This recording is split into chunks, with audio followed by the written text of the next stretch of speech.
ANC's Electoral Committee, expected to announce the names of additional NEC members later today. Now, you'll recall that voting took place at the party's national conference, which was held over 5 days at the Nasrec Expo Center. Those results were expected last night, but the party saying counting continued beyond midnight as the over 200 candidates who made it to the ballot were still being voted for. The gathering was meant to wrap up yesterday, but the steering committee proposed that it reconvenes on the 5th of January next year to finalize its work. Now, the event was marred by delays from day one. Meanwhile, ANC President Ramaphosa says there's nothing unusual about the party's national conference not concluding on time. The delegates managed to elect the top 7 leadership, with Ramaphosa given a second term as president and Paul Mashatile elected as his deputy. The steering committee has decided, and you've approved and decided as conference to accept the proposal from the steering committee that we should adjourn and not end, but adjourn this conference and to continue our work on the 5th of January. This is not unusual. We've held a number of conferences throughout the country that were part held and adjourned for finalization at a later stage. And the reasons have been set out very clearly and put before us. Well, former NUM leader Frans Maleni believes Cyril Ramaphosa is the right person to take the ANC forward after getting re-elected as party president. Maleni says he expects Ramaphosa to clean up his cabinet once all the conference work is done. We're happy that the president is going to continue in his second term. And also, he has a very good collective leadership, especially in the top 7, who will be aligned with him and work very closely with him. All right, let's bring you that awaited discussion now with the chairperson of the ANC in Limpopo, Stan Mathabatha, who is currently serving his 3rd term, having lost out, though, to Gwede by some 50 votes at the party's conference in Nasrec. Remember, he was standing for the position of national chairperson at that conference. Well, let's get his reflections now on this conference, which has adjourned and to continue its work next year. Mr. Matabata, thank you very much for your time. Let me start with what we are receiving just a short while ago, a statement from your office in government suggesting, and I just want to make sure that the viewers know exactly what we are talking about. It says, this is the heading of the statement, Premier Matabata to remain in office until the end of term in 2024. Why was it necessary for your office to issue this statement? Thank you, Koli, and good morning to your viewers. It was necessary because we wanted to kill a particular narrative that is making rounds. That says, I have announced my retirement. When that is not really the case. What I actually said was that at the end of my term, maybe it is time that one should, at the end of his term, consider retiring. Remember, you can't retire in the middle of your deployment because this is a deployment. It's not a job. It's a deployment. You can't retire in the middle of your deployment. And even then, if the ANC can request me to continue in another deployment, I'll take it. But I was just expressing a wish that at the end of my term, I may wish to do 1, 2, 3. But I'm in the hands of the African National Congress. Okay. I understand. I understand. So it suggests to me, just listening to you, that this whole confusion would have been sparked by you in the first place. And I want to drill deeper into that. Why did you make this statement that you may wish to retire? Is it as a result of you not finding favor in serving in a national structure of the ANC? No. That is definitely not the case.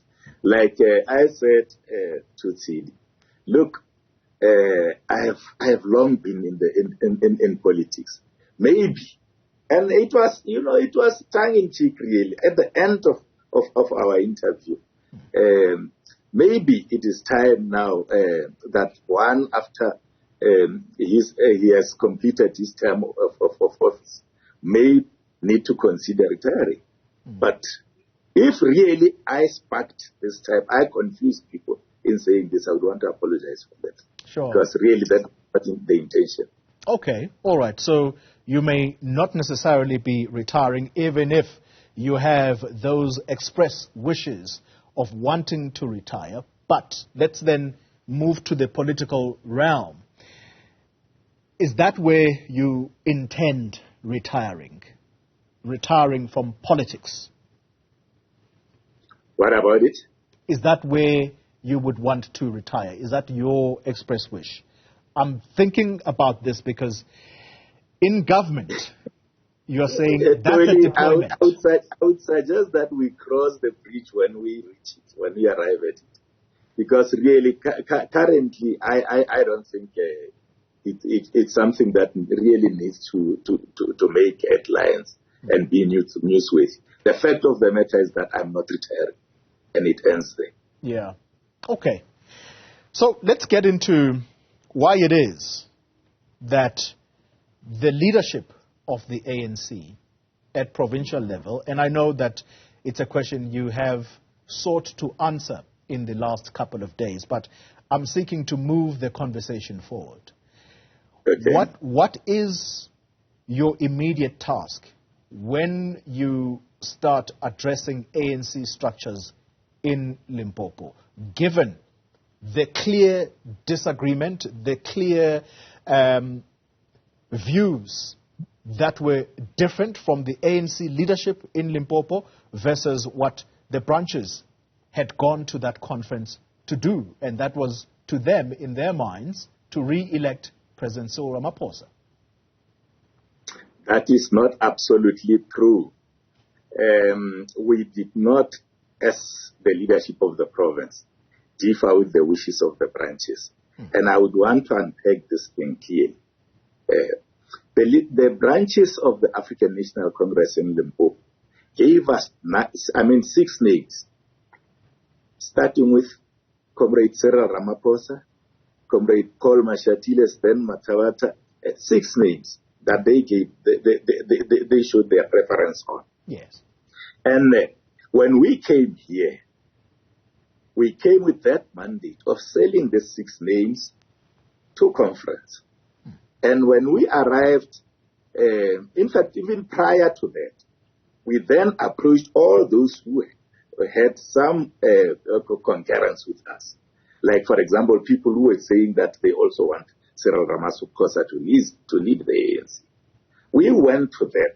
But unfortunately for us, we could not get accommodation. And remember, like I always say, as an interested party, I was not part of the negotiations. But comrades who were part of the negotiations were reporting to me and telling me that, hey, Chief, there's no ways in which we are going to get accommodation here. And we insisted that they should continue negotiating with them. And they continued negotiating up till the 11th hour. Then they came back to us, in fact, as the leadership, and said, comrades, we tried. And we think now we are between a rock and a hard surface. So you've got to take a decision. Whether we dump this 5 and remain with the president alone, or we defend this 5 and leave out the president. You know, it was a very difficult decision that we had to take there at the spot. And then after that reported, I then said to them, comrades, we can't take this decision alone. And then I convened an urgent provincial executive committee meeting. In the precinct of that conference, at the precinct of Nasrec, I convened an urgent provincial executive committee meeting and said to them, comrades, we've got this situation that is facing us, and it's a very difficult situation. And I want you to discuss this situation. And because I'm an interested party, I'm not going to be part of this meeting. I want you to discuss this frankly and honestly and come up with a resolution, because we must give direction to the delegates. And then I requested to be requested from the meeting, and they agreed. I left the meeting. Yeah. They remained discussing the matter. Unfortunately, they could not come to an agreement when they came back to report to me. So they couldn't come to... That was the difficulty. So they couldn't come to an agreement as the provincial leadership. Where did that leave the delegates of Limpopo who were at that conference and were voting delegates? Yeah, that is the question that I asked them. That now, what are we saying to the delegates? I then went back. I then suggested to them that perhaps, comrades, what we may want to do, because this is a very difficult situation, because you are saying now that we should go and support those who are prepared to accommodate us. So I think the best thing is that maybe, because the majority is actually for this view, maybe you should go and inform the delegates about this. But I can't be part of that. I can't go there. I'll take you from you. I'm led here. Yeah. Then they went to talk to the delegates, and delegates did not agree to that. But remember, here I was just representing what I think would be better for the mandate that was given to us by the branches of Limpopo. Protect 5 at the expense of 1, or protect 1 at the expense of 5. Then logic. So, logic, Mr. Matabata, I want us to move beyond this now, because it's been discussed at length. I would like to know from you whether, as chairperson of the ANC in that province, you are going to take responsibility as leader and say, my fellow executive members were wrong by coming to you at the last minute in the conference in Nasrec to say, let's back a different candidate, simply because I, as a chairperson who was an interested party and who wanted to be elected as chairperson, could not win the day. Do you think that as the executive, you owe your delegates an apology for what happened? Well, an apology, yes, perhaps we may need to do that. But why would it be necessary to go and dig back to as if there's something wrong that had happened? Remember, when we carried this mandate, we were told that go there and lobby and be lobbied. And there's nothing wrong in doing that in the ANC. It's allowed. You're allowed to lobby and be lobbied. Mr. Matabata. So we were there with this package to go and lobby for this package. And at the same time, we were lobbied. I can agree with that, Mr. Matabata. But and at the end of the day, if I can just finish my point here. At the end of the day, we achieved a lot. We achieved a lot out of that conference as delegates of Limpopo. We, in terms of that mandate, we were able to get at least 3 into the top 7. And as delegates of Limpopo, we were at least able to get an additional 4th member of that executive coming from Limpopo. So I think we don't really need to apologize for anything here, because we achieved we achieved a lot out of this conference as a province. Well, let me put it to you this way, sir. Let me put it to you this way.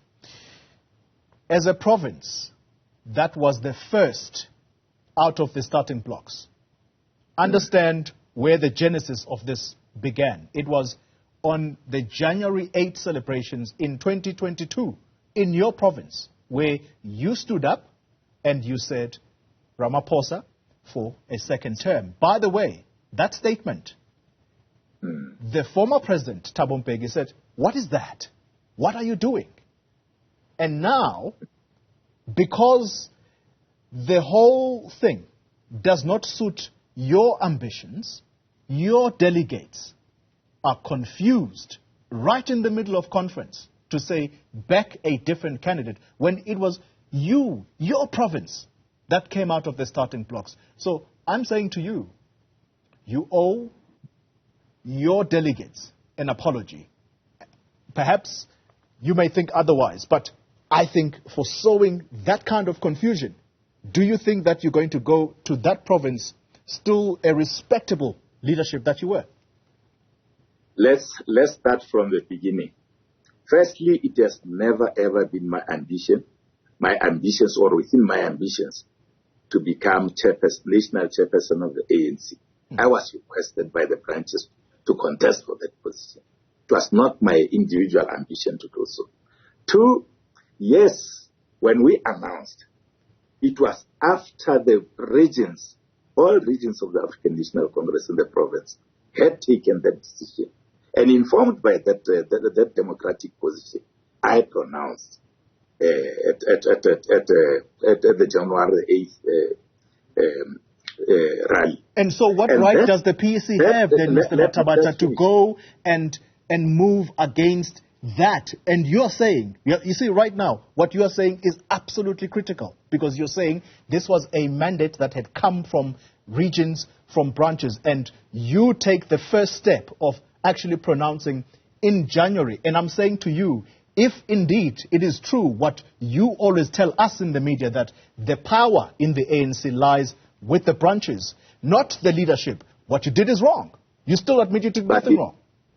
But if I can just be allowed to say what I want to say without being interjected, sure. I think we'll have a very civilized discussion here, Tony. So what I was simply saying is that based on that, I then made that pronouncement. And then we went to conference, and the conference also said the very same thing, vindicating my pronouncement. And then the branches of the ANC, when they nominated, they also confirmed that view. Hence, I am saying the decision that we had to take at conference was a very difficult decision, because the branches equally, those same branches that were saying that we must support Cyril Ramaphosa, Comrade Cyril, President General, are the same branches that said we must support Paul Mashati, who was not there in the other slate. We must support Stan Mathabatha, who was not there on the other list of preference. We must support Nomvula Mukonya, the same branches from Limpopo. So we wanted to get a better way, a better and plausible way of representing this mandate at the end of the day, so that at the end of the day, we don't end up being losers. We end up being winners, all of us. Whether Stan Mathabatha comes in or it doesn't come in, it's fine. The leadership of the ANC elected by the branches must always be acknowledged and supported. Okay. So, all right. I hope you've concluded your thought process there. So, moving forward then, do you think that as a leader of the ANC in Limpopo, you still enjoy the respect of your president? And I'm saying this on the back of, you would know, the video material during the time of the announcement of the top six leadership. Many of you descended to the stage and you were trying to congratulate the leadership, and you were utterly ignored by the president. Do you still enjoy? Have you seen the whole of that clip? Because they just cut it conveniently at a particular stage. You know, what was happening there, if I have to explain this, what was happening there, I came from behind the president, and the president was not seeing me. I came from behind him, and he was concentrating on Oscar and I forgot the other comrade in front of him. So that is why I had to pat him at the back and say, President, I want to congratulate you. But he was not seeing me all the time. And then he turned and hugged me. So, but that part, when he turned and hugged me, is not shown on the clip. And President Ramaphosa, make no mistake, President Ramaphosa is a very mature, tried and tested leader of the African National Congress. That is why I've got no doubt. I've got no doubt that he will not stoop that low. Okay. You know, he will not. He will respect me as a leader of the province, and I respect him as a leader of the country. Just like, you know, I was saying to Gweta the other day, Comrade Gweta, that Gweta, you know what? The two of us, when we emerge out of that conference, no one will be a winner and no one will be a loser, you know, because both of us represent this almost the same thing. If you win, I shall have won. If I win, you shall have won. So what is left for us now, is not to go and unravel feathers and try to create stories where they don't exist. What is left now is to support this leadership. Because I believe conference has elected a good leadership. They elected the best out of us, and we must support them. Okay. All of them, they've got impeccable credentials. Yeah. All right. So, Mr. Matabata, then let's move forward. The NEC is going to be announced this afternoon. In your considered view, as a leader, a seasoned leader of the ANC, what kind of a national executive committee will enable this current leadership of the party and by extension in government? What kind of NEC will enable for the work that needs to be implemented in government, for that to be done with speed? Because people on the ground are fed up with your party. Absolutely. I agree. I totally agree with you. You know, the leadership, the top 7 that we have elected, if we can maybe get a way of getting people who are similar, with the kind of credentials which are similar to those of the top 7 now. People who understand what the ANC stands for. People who understand that in the ANC, the emphasis is on discipline, a disciplined cadre. The emphasis is unity. The emphasis is on the love of our people. So we must elect people into that NEC who will uphold this narrative, who will uphold this kind of analysis that we need to prioritize our people because we love them. Okay. But at the same time, we must be disciplined and deal with corruption. Mr. Matabata, I hope you're not going to wrap me over the knuckles. Time is against us. I have to squeeze this final question in.